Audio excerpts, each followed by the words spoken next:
తాకట్లో ఉన్న మీ బంగారాన్ని విడిపించి ఆ రోజు ఆన్లైన్ రేటుకి కొంటాం. Sharma gold company.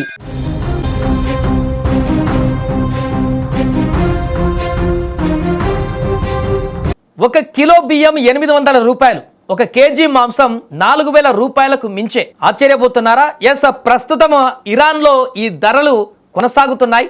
అక్కడ తీవ్రమైనటువంటి ఆర్థిక సంక్షోభంతో తినడానికి తిండి కూడా భారంగా మారినటువంటి పరిస్థితులు రోజు రోజుకు ఏర్పడుతున్నాయి. మధ్యప్రాచ్యంలో అది మన కరెన్సీలో చెప్పాలంటే 800, ఇరాన్ రియాల్స్ లో చెప్పాలంటే లక్షలు దాటిపోతుంది కిలో బియ్యానికే. మధ్యప్రాచ్యంలో పెరుగుతున్నటువంటి ఉద్రిక్తతలు ప్రపంచ దృష్టిని ఇప్పుడు ఆకర్షిస్తున్న వేళ ఇరాన్ లో ఆర్థిక పరిస్థితి తీవ్ర సంక్షోభ దిశగా దూసుకుపోతుంది. యునైటెడ్ స్టేట్స్ ఇజ్రాయెళ్లతో కొనసాగుతున్నటువంటి భౌగోళిక రాజకీయ ఉద్రిక్తతలు, ఇప్పటికే అంతర్జాతీయ ఆంక్షలతో బలహీనపడినటువంటి ఇరాన్ ఆర్థిక వ్యవస్థ పైన మరింత భారంగా మారాయి. ఫలితంగా స్థానిక కరెన్సీ రియాల్ విలువ గణనీయంగా పడిపోయి ద్రవ్యోల్బణ నియంత్రణ తప్పేసింది. ప్రస్తుతం ఇరాన్లో ధరల పెరుగుదల సాధారణ ప్రజల జీవనాన్ని పూర్తిగా దెబ్బతీస్తుంది. నిత్యవసర వస్తువుల ధరలు అమాంతం పెరిగి ప్రజలకు అందని ద్రవ్యంగా మారుతుంది.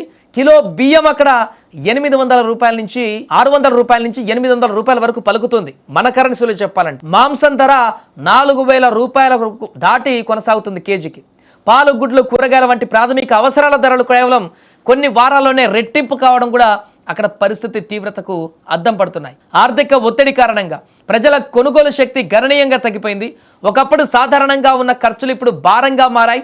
హోటల్ కానీ రెస్టారెంట్లలో ధరలు పెరగడంతో బయట తినడం చాలా మంది మానేశారు. అక్కడ కుటుంబాలు తమ ఆదాయంలో ఎక్కువ భాగాన్ని కేవలం ఆహార అవసరాలకే ఖర్చు చేయాల్సిన పరిస్థితి ఇప్పుడు ఇరాన్లో ఏర్పడింది. ఇంకా ఇరాన్ పరిస్థితి విషమంగా చేస్తుంది నిరుద్యోగం. పరిశ్రమలు, వ్యాపారాలు మందగించడం వల్ల ఉద్యోగ అవకాశాలు తగ్గిపోతుండగా జీతాలు స్థిరంగా ఉండడం లేదు లేదా తగ్గడం ప్రజలపైన అదనపు ఒత్తిడిని పెంచుతున్నాయి. ముఖ్యంగా మధ్యతరగతి వర్గం తీవ్రంగా దెబ్బతింటుంది. అక్కడ చాలా కుటుంబాలు పొదుపులను పూర్తిగా ఖర్చు చేసి అప్పుల బారిన పడుతున్నాయి. యుద్ధ భయాందోళన నేపథ్యంలో ప్రజలు అవసరమైనటువంటి వస్తువులను పెద్ద ఎత్తున నిల్వ చేసుకోవడం కూడా కొరతకు దారితీస్తుంది. ఈ పానిక్ బాయింగ్ కారణంగా మార్కెట్లో సరఫరా తగ్గిపోయి ధరలు మరింత పెరుగుతున్నాయి. ఇదే సమయంలో బ్లాక్ మార్కెట్ కార్యకలాపాలు కూడా పెరుగుతున్నాయని నివేదికలు సూచిస్తున్నాయి. అక్కడ ప్రస్తుతము అక్కడ ఇంధన ధరలు కూడా పెరుగుదల కూడా ఆర్థిక వ్యవస్థ పైన ప్రభావం చూపుతుంది.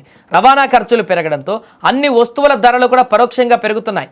ప్రభుత్వానికి విదేశీ మారక నిల్వలు తగ్గిపోవడం వల్ల ఈ యుద్ధ పరిణామాలు మొదలైనప్పటి నుంచి కూడా విదేశాల నుంచి మారక విలువలు పూర్తిగా తగ్గిపోయాయి. కష్టతరం అవుతుంది దిగుమతులు. దీనివల్ల మందులు కానీ కీలక సాంకేతిక పరికరాల వంటి అవసరమైన వస్తువుల కొరత కూడా తలెత్తుతోంది. అంతేకాకుండా సామాజిక అసంతృప్తి కూడా పెరుగుతుంది.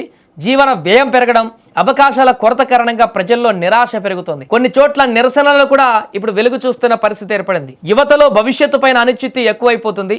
ఈ మొత్తం పరిణామాలు యుద్ధం లేదా యుద్ధ భయం ఒక దేశాన్ని ఎంతగా దెబ్బతీయగలవో స్పష్టంగా చూపిస్తున్నాయి. బాంబుల శబ్దం కంటే కూడా ఇప్పుడు ఇరాన్లో ఆకలి కేకలు మరింత భయంకరంగా వినిపిస్తున్నాయి. మొత్తానికి యుద్ధం ఎక్కడ జరిగినప్పుడు దాని ప్రభావం చివరకు సాధారణ ప్రజలపైన, మధ్యతరగతి ప్రజలపైన పడుతుందనడానికి మరొక ఉదాహరణగా మారింది ప్రస్తుత ఇరాన్లోని పరిస్థితి. అక్కడ కొనడానికి, తినడానికి తిండి కూడా భారంగా మారినటువంటి పరిస్థితి నెలకొంది. ఈ యుద్ధం ఇంకా కొన్ని రోజుల పాటు కొనసాగితే అక్కడ సాధారణ ప్రజలందరూ కూడా ఆకలి కేకలతో అలమటించి ప్రాణాలు కోల్పోయేటువంటి పరిస్థితి ఏర్పడబోతుందన్నట్టుగా ప్రస్తుత సంకేతాలు కనిపిస్తున్నాయి. ఏదేమైనా ఇరాన్లోని తాజా పరిస్థితికి సంబంధించిన అంశం చాలా ఆందోళనకరంగా మారింది.